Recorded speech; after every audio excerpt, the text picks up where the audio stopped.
Bref, commençons avec les news.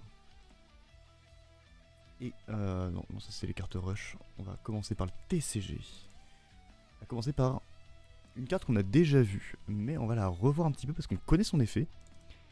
C'est le Kuriboh des Ténèbres. Et oui, Dark Kuriboh a eu son effet qui a été révélé dans la semaine, et son effet est plutôt bon. J'ai l'impression que c'est un Kuriboh qui est enfin utile. Kuriboh des Ténèbres, vous voyez, c'est un monstre démon ténèbres de niveau 1 qui a 300 d'attaque, 200 de défense. Et lorsqu'une carte ou un effet qui cible un ou plusieurs monstres fusion et ou démons que vous contrôlez est activé, ou lorsque votre monstre fusion ou démon est ciblé par une attaque, en effet rapide, on peut défausser cette carte, puis cibler un. Jusqu'à la fin de ce tour, il ne peut être ni détruit au combat, ni par des effets de carte. Et aussi, les effets actifs sur le terrain ne peuvent pas être annulés. Rien que ça en fait une bonne carte. Si cette carte est envoyée depuis la main au cimetière par un effet de carte, on peut ajouter polymérisation depuis le deck ou cimetière à notre main. Et on peut utiliser chaque effet qu'une fois par tour, évidemment. C'est une excellente carte. J'ai du mal à croire que je dis ça d'un Kuriboh, mais c'est une bonne carte. C'est une très bonne carte, qui peut être du coup utile dans tous les decks fusion, dans tous les decks démons. Donc ouais. Franchement oui, on pensait vraiment que c'était lié au héros du mal, ben en fait pas tant que ça. Monstre fusion bien sûr, mais c'est pas tant lié spécifiquement au héros du mal. Mais ça reste une putain de bonne carte, excusez-moi du terme. On va pas étayer 40 ans sur les cartes parce qu'il y a beaucoup de choses à voir, trop. Mais on va parler d'une autre carte qui sera également une promo. J'ai nommé Omega l'invoqué Magistus, du coup qui sera la promo de l'OCG Stories Magistus Arc Volume 5, le 4 avril, donc ça sort pas trop longtemps. J'ai vu que le visuel de l'OCG 4, désolé, j'ai pas eu le visuel de l'OCG 5, vous me pardonnerez. C'est un monstre bête pour le coup qui a vraiment de la grande classe. Ténèbres de niveau 8, 2008 d'attaque, 2002 de défense. Il faut bien évidemment Aleister l'invocateur et un monstre fusion synchro Ixyzoulien. C'est une très bonne target à super poly dans le deck invoqué. Donc c'est très cool. Si cette carte est invoquée spécialement, on peut cibler un monstre fusion synchro Ixyzoulien dans votre cimetière et un monstre sur le terrain, on les bannit. Est-ce qu'on va avoir du coup du malice invoqué? C'est possible. Je sais pas si c'est une bonne chose, mais c'est possible. Si cette carte est invoquée par fusion et détruite au combat ou par un effet de carte, on peut tout simplement invoquer spécialement un monstre magicien de niveau 4 depuis notre deck. Et on peut lui faire équiper cette carte comme une magie d'équipement qui lui confère 1000 points d'attaque. Bien évidemment, on peut utiliser chaque effet qu'une fois par tour, mais ça change pas d'habitude. Et en vrai de vrai, ça crie un petit peu le « s'il vous plaît, jouez Magistus ». S'il vous plaît. Mais hormis le deuxième effet qui est pas non plus très bien, même si en vrai on peut avoir un Aleister l'invocateur à 2800. Pourquoi pas. Je trouve honnêtement que l'idée de pouvoir utiliser un monstre fusion synchro Ixyzoulien, c'est pas si mal. À voir dans quoi on peut l'utiliser, mais c'est pas si mal, c'est pas dégueu, c'est pas inutile. Bon, Aleister dit que c'est pas terrible, mais ça pourrait être pire. Je crois que ce sera l'une des pires cartes qu'on verra ce soir. Mais en vrai, je pense qu'il y a peut-être des synergies à l'avenir qui pourront nous permettre d'utiliser cette carte beaucoup plus facilement. Donc à voir ce que cette carte va nous proposer. Donc Mulr, queue de dragon, Dragon Tail évidemment, Ténèbres dragon de niveau 3 qui a 1100 d'attaque, 1500 de défense. Durant la main phase, en effet rapide, on peut invoquer par fusion un monstre fusion queue de dragon depuis notre extra deck, en utilisant des monstres depuis notre main ou terrain. Aussi, vous ne pouvez pas invoquer spécialement des monstres fusion exclus depuis l'extra deck le reste de ce tour, ce qui est génialissime pour éviter des cartes tout simplement comme celle-ci, la petite SP, petite chevaleresse. Si une carte est envoyée au cimetière comme matériel pour une invocation, fusion, vous pouvez poser une magie piège queue de dragon depuis votre deck. Ça c'est plutôt intéressant. Et on peut annuler les effets d'un monstre face recto contrôlé par l'adversaire. Et ça c'est encore mieux. Ce qui dit, honnêtement, que queue de dragon n'est pas si dégueulasse que ça. Je pense pas que ce soit le meilleur archétype. Mais en vrai, il se défend pas trop mal. Pour moi c'est le deuxième meilleur archétype de cette extension. Succulente surprise qui est arrivée là il y a quelques heures à peine. Magie jeu rapide, activer un de ses effets, mais on peut utiliser chaque effet qu'une fois par tour. Ciblez 2 monstres lumière bêtes que vous contrôlez et 2 cartes contrôlées par votre adversaire, renvoyez-les à la main. C'est pas dégueu, hein, surtout quand tu vois ce que le deck peut faire à ce niveau-là. Invoquez spécialement un monstre succulent depuis votre main ou cimetière, mais il ne peut pas attaquer directement ce tour. C'est pas très grave, clairement c'est pas très grave. Renvoyez une magie de terrain depuis votre terrain face recto ou au cimetière à la main, puis vous pouvez placer une magie de terrain succulent depuis votre main face recto sur votre terrain. Ça c'est très bien. Ça c'est très bon. La carte est très bien pour le deck succulent Yumi évidemment. Non, ouais, je sais pas trop quoi dire dessus. Yumi c'est vraiment le deck que je n'aime pas du tout de la boîte. Même si je pense que c'est le meilleur deck, je déteste ce deck. Je n'aime pas le deck, plutôt. On va pas dire je déteste, on va dire je n'aime pas. Mais, il nous reste un dernier archétype qui, ça y est, c'est enfin dévoilé, c'est l'archétype K9.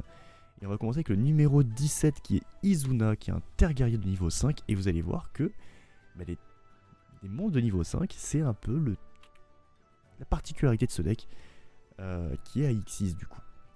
Il a 2100 d'attaque et 1600 de défense, ce qui me rappelle, à peu de choses près, notre très cher ami Cyberdragon. Si votre adversaire a un minimum 2 cartes dans sa main, on peut invoquer spécialement cette carte sans sacrifice. Normalement, pardon. On l'invoque pas spé, on l'invoque normalement, cette carte sans sacrifice. On peut utiliser chacun des effets suivants de numéro 17, Izuna, une fois par tour. Durant la même phase, si votre adversaire a activé un effet de monstre dans la main ou le cimetière, en effet rapide, on peut invoquer spécialement cette carte depuis notre main.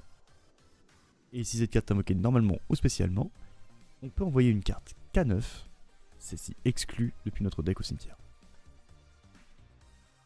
Bon, alors, K9, j'ai un petit peu de mal. Je vous avoue, j'ai un peu de mal avec ce deck là, mais vous allez comprendre pourquoi. Je vais essayer d'en parler un petit peu parce qu'il est déjà 20h15 et on a quand même 8 boîtes à ouvrir. Mais avant, on va voir du coup les 3 autres monstres.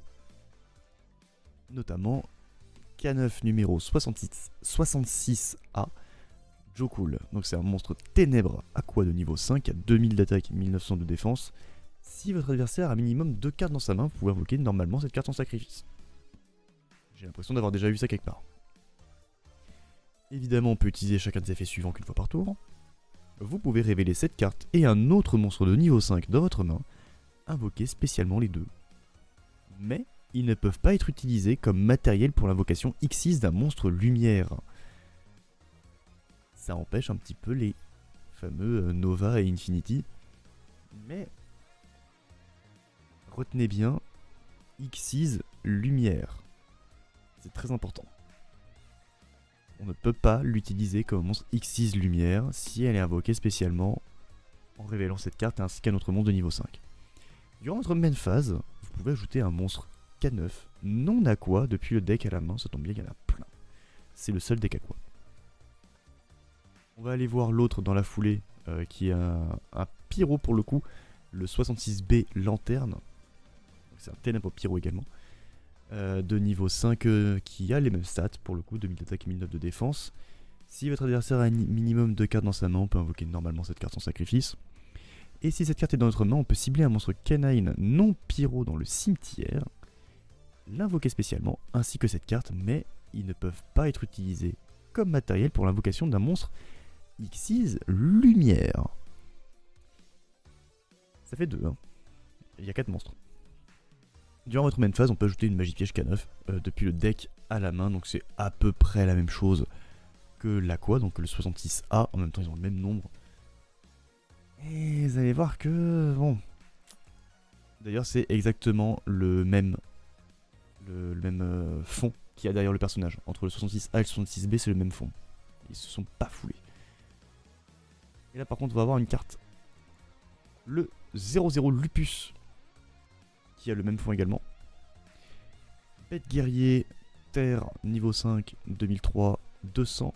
Durant la main phase, si votre adversaire active un effet de monstre dans la main ou le cimetière ce tour, coucou les mules charmies et autres hand trap, on peut invoquer spécialement cette carte depuis notre main ou cimetière. Et ça c'est hyper intéressant ça. Évidemment on peut la bannir lorsqu'elle quitte le terrain. Bonsoir monsieur Stantry, comment il va? Durant le tour de votre adversaire on peut, en effet rapide, immédiatement après la résolution de cet effet, invoqué par Xyz en utilisant cette carte que nous contrôlons. Et là pour le coup il n'y a pas de petite lock anti-Xyz lumière. Bah écoute, ça va très bien mon cher Stan, merci beaucoup. On ne peut utiliser chacun des effets précédents qu'une fois par tour. C'est effet suivant, là pour une fois c'est effet précédent. Un monstre Xyz qui a cette carte matérielle gagne un effet supplémentaire. Votre adversaire ne peut pas cibler cette carte avec des effets. L'effet matériel est très très bon. Les autres effets pareil aussi. J'aime beaucoup cette carte là. On va passer du coup au monstre Xyz, il y en a 3. Retenez bien ce que je vous ai dit tout à l'heure. Avec le numéro 17 Reaper. Donc Reaper c'est la fameuse carte qu'on a vue depuis tellement de temps déjà. Alors moi j'avais mis quoi, c'était un Xyz lumière de niveau 4 de mémoire. Bon, je me suis trompé, c'est un vent de rang 5. Déchiqueteuse, donc c'est un vent guerrier Xyz rang 5 de 1300 d'attaque, 1800 de défense, 2 monstres de niveau 5 pour l'invoquer évidemment. On peut détacher un matériel de cette carte, je vais y arriver. Ajoutez une carte 9 depuis votre deck à votre main. Puis, si votre adversaire a activé un effet de monstre ce tour, vous pouvez poser une magie jeu rapide K9 depuis votre deck ou cimetière, et les magies jeu rapides sont excellentes. Donc c'est déjà très très bon. Lorsque votre adversaire active un effet de monstre dans la main ou le cimetière, détachez un matériel, annulez l'effet évidemment. C'est un petit peu un deck anti-hand-trap, j'ai l'impression. Tu utilises des hand-traps, ça tombe bien, ça me fait jouer. Donc vas-y, utilise les hand-traps, moi ça me fait jouer. J'ai l'impression que c'est ça la méca du deck. Le deuxième Xyz de rang 5, c'est celui-ci, c'est K900 Chien de chasse, qui est un monstre Xyz bête guerrier lumière. La moitié des monstres ne peut pas du coup être utilisé pour l'invoquer. Déjà il est hyper classe, je préfère préciser, c'est ma carte préférée de toute la boîte, clairement. Non destructible ni au combat ni par des effets de carte de votre adversaire, le tour où elle est invoquée spécialement. Attention. Chaque fois que votre adversaire active un effet de monstre, cette carte gagne 500 d'attaque lorsque l'effet est résolu. Une fois par tour durant la stand-by, vous pouvez détacher un matériel de cette carte, cibler une carte sur le terrain, bannissez-la.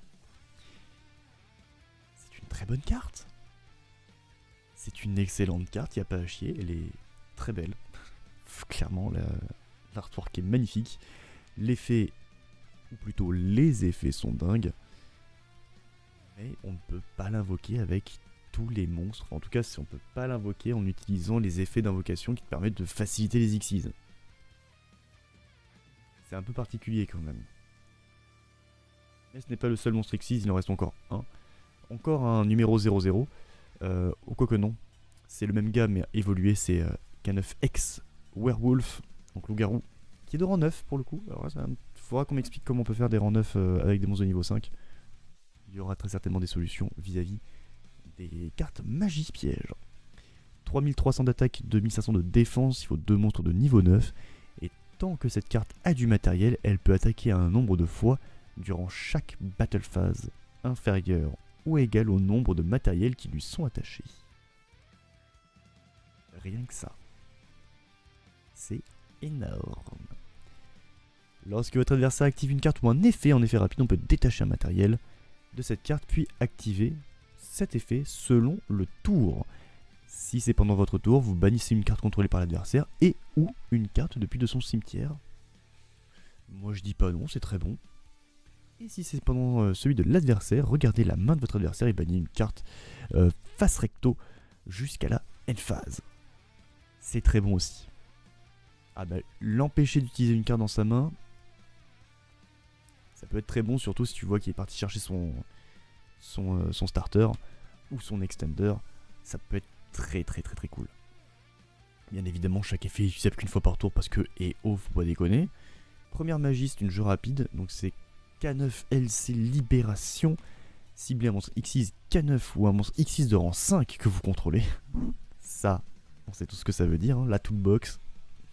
Invoquez spécialement depuis votre extra deck un monstre X6 K9 de nom différent en utilisant le monstre que vous contrôlez comme matériel.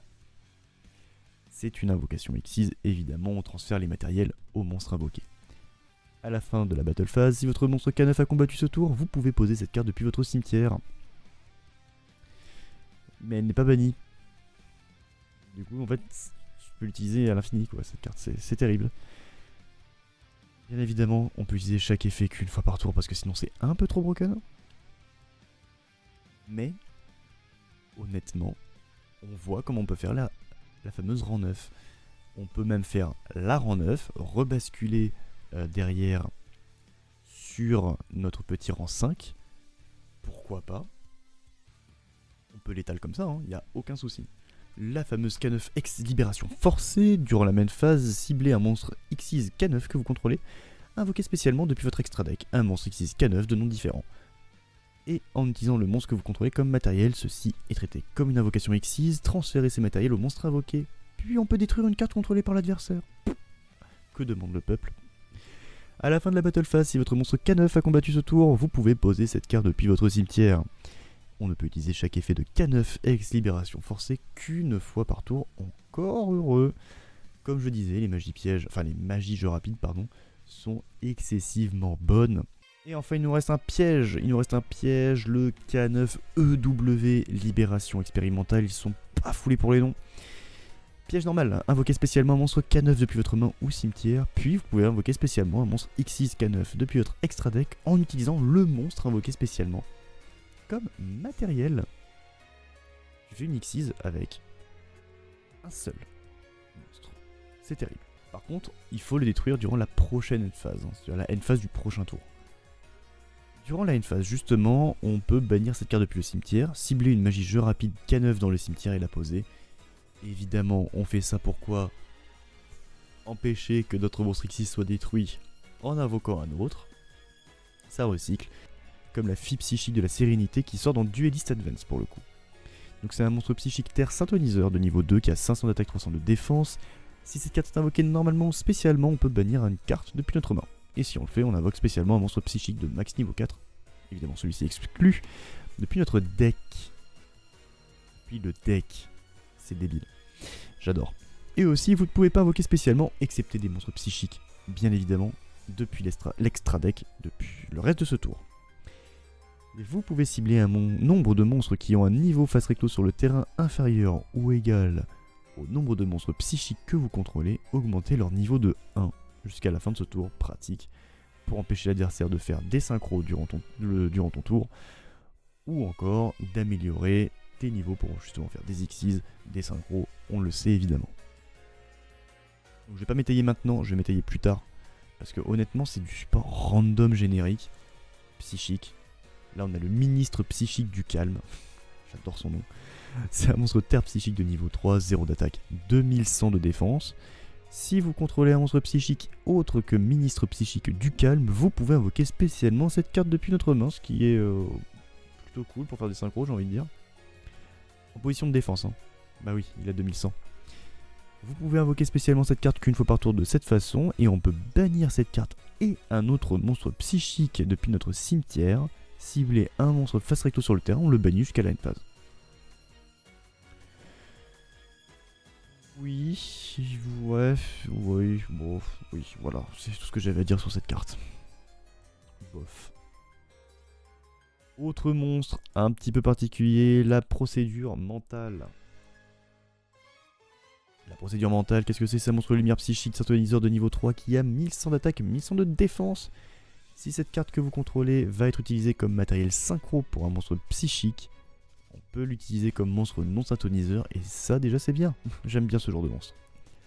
On ne peut utiliser qu'un des effets suivants de procédure mentale par tour et uniquement une seule fois le tour. Si cette carte est invoquée spécialement par un effet de monstre ou invoquée normalement, on peut payer 2000 points de vie, ce qui est énorme, pour ajouter une magie normale ou rapide, téléportation ou téléporteur, depuis le deck ou le cimetière à la main. Si cette carte est bannie, paye 1000, elle revient. Allez, 2000 points de vie, c'est beaucoup, hein. J'espère que les cartes magie, jeu rapide ou normal, téléportation et téléporteur sont bonnes.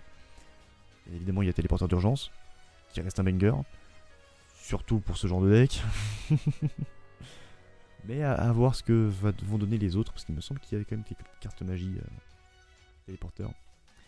Mais avant, un dernier monstre.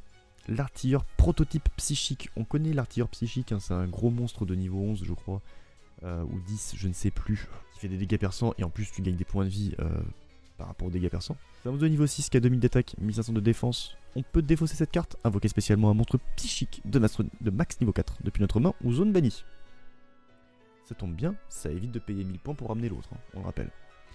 Si cette carte est dans votre cimetière, on peut payer 1000 points de vie et bannir un autre monstre psychique depuis le cimetière pour invoquer spécialement cette carte. Mais bannissez-la lorsqu'elle quitte le terrain.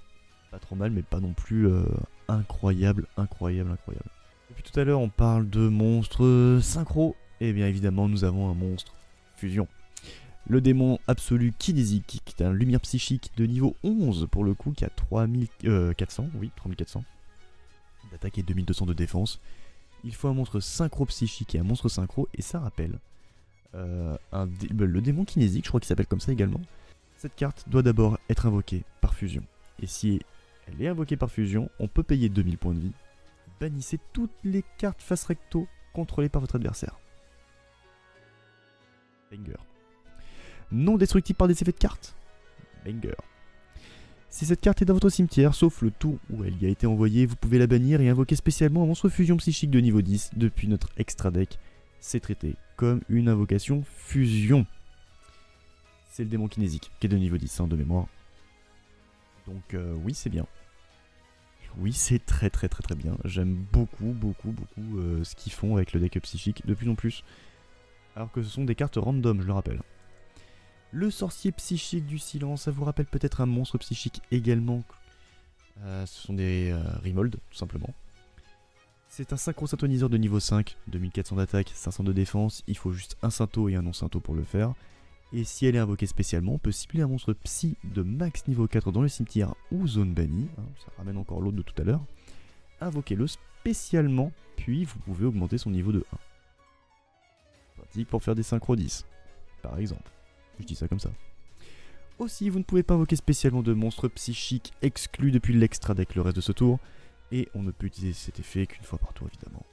Si cette carte que vous contrôlez va être utilisée comme matériel synchro, on peut la traiter comme non-synthoniseur, ce qui est très bon.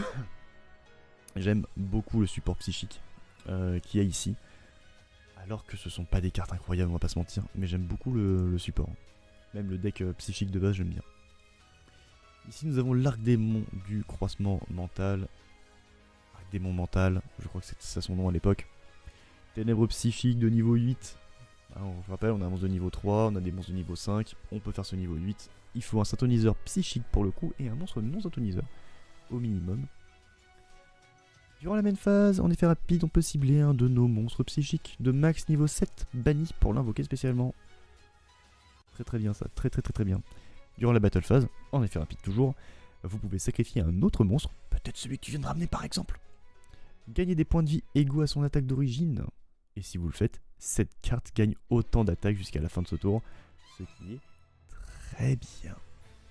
Gain de vie, gain d'attaque. Et les gains de vie, c'est très important dans les decks psychiques parce que vu comment on en paye depuis tout à l'heure, c'est cool de gagner au moins peut-être 1800, 2000, 2100 d'attaque. Ça fait du bien quoi. L'artilleur psychique MK2, j'en ai parlé tout à l'heure, c'est l'artilleur psychique. C'est un remold, c'est une évolution. Il est de niveau 9 pour le coup. Donc 3200, je vais y arriver. Et 2700 pour ce monstre terre synchro psychique. Il faut un monstre psy ainsi qu'un non-synthoniseur psy, c'est tout. Pas besoin de monstre synchro pour le coup pour l'invoquer. On peut cibler un monstre banni, invoquer-le spécialement sur le terrain, décidément, c'est la mode. Durant la même phase en effet rapide, on peut bannir un monstre depuis votre cimetière, cibler un autre monstre face recto sur le terrain, bannissez-le, puis gagner des LP égaux à l'attaque d'origine du monstre banni. Eh Bannissez un monstre de l'adversaire. Hein. Téléportation parallèle. Enfin, une carte téléportation. J'espère qu'elle est bonne parce que je vous rappelle qu'il faut payer 2000 points de vie pour la récupérer. Sacrifier un monstre psy qui a un niveau. D'accord. Invoquer spécialement un monstre psychique de max niveau 7 depuis votre deck ou extra deck. C'est gratos. Et puis, si les niveaux d'origine des monstres sont différents, vous perdez des LP égaux à la différence fois 1000. C'est énorme. C'est gigantesque. C'est gigantesque. C'est vraiment pas ouf comme carte. À l'aide. Fusion de téléportation. Une carte magie rapide téléportation. On peut la récupérer en payant 2000 points de vie, je vous rappelle. Durant la même phase, invoquez par fusion un monstre fusion psychique depuis l'extra deck en bannissant des monstres psy depuis terrain et ou cimetière comme matériel. Bon, c'est bien. Si un ou plusieurs de vos monstres psy sont invoqués, face recto invoqués spécialement depuis l'extra deck sont détruits au combat ou par un effet de carte, on peut bannir cette carte. S'il y a un monstre psychique banni, invoquez-le spécialement. Franchement, ça va. C'est quand même une carte très intéressante pour le deck psychique, enfin en tout cas de ce qu'ils veulent en faire. Donc, oui. Moi je dis oui. C'est pas non plus incroyable du cul, comme on dit, mais c'est pas non plus nul à chier. C'est moyen. Nous avons un dernier archétype qui, lui, par contre, je trouve qu'également il sort de nulle part. Alors, du Ace Advance, ça va être la boîte où tu vas te dire, hein, ils ont fait du support pour ça. Comme par exemple, Monarque. Eidos, le monarque souterrain que j'ai l'impression d'avoir déjà vu quelque part. On a peut-être déjà un Eidos qui pop. Je vais me planter, mais j'ai l'impression d'avoir déjà vu cette carte quelque part. Du coup, que dit cette carte? C'est un ténèbre magicien de niveau 6 qui a 2400 d'attaque et 1000 de défense. Et si elle est invoquée normalement ou spécialement, on peut ajouter une magie piège monarque ou un monstre avec 2008 d'attaque et 1000 de défense depuis le deck ou cimetière à la main. Ok. Ça c'est pour les méga monarques, je crois, qui sont comme ça, 2008. On peut déclarer un attribut. Un monstre sur le terrain devient de cet attribut. Oh! Attends.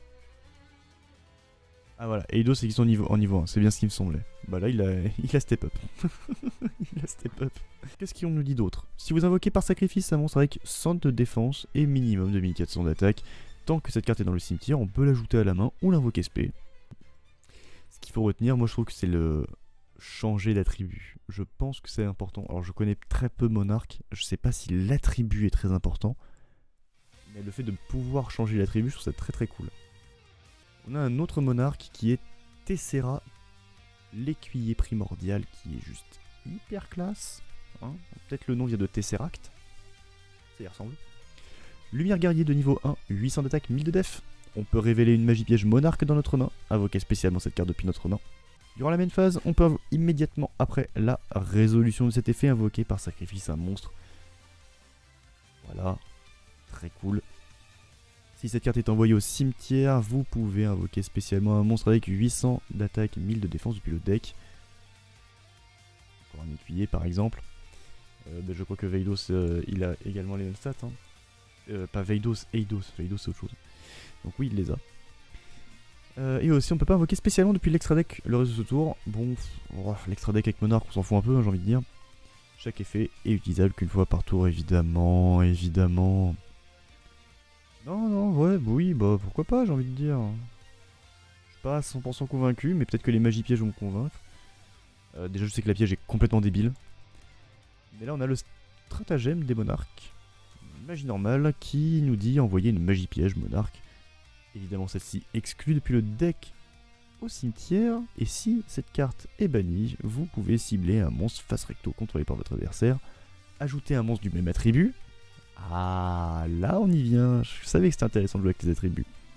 Mais avec 2400 d'attaque, 1000 de défense.